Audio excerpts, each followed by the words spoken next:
আর যদি বিচারে সে আটকা পড়ে তো আটকা পড়ে গেল, কিন্তু যেদিন সে গ্রেপ্তার হলো সেদিন থেকেই সে কারাবদ্ধ হয়েই থাকলো। ঠিক একইভাবে যখন দুনিয়ার মানুষ স্বাভাবিকভাবে ইন্তেকাল করে, কিয়ামতের আগ পর্যন্ত সেই কবরটা তার জন্য হয়ে যায় হাজতখানার মতো, সেখানে সে বিচারের অপেক্ষায় থাকবে।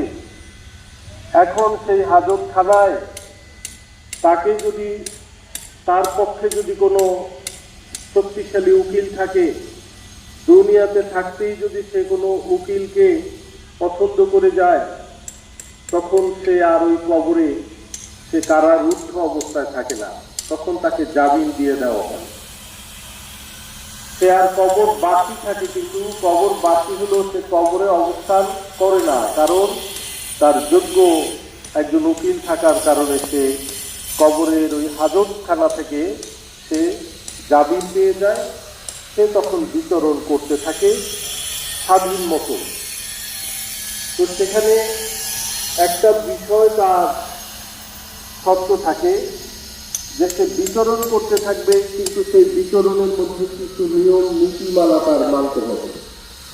ঠিক সেরকমই ভাবে যারা দুনিয়ার জমিন থেকে ইন্তেকাল করেছে, পর্দা গ্রহণ করেছে, তাদের মধ্যে যারা ইতিমধ্যে তারা স্বাধীন হয়ে আছে, তেনারা আওতায় তারা করবে না,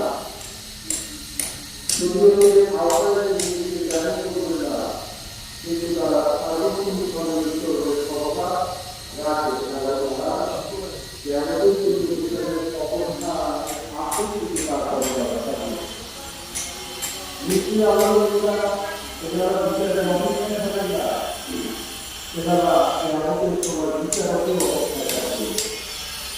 নিজেদের বিচারের জন্য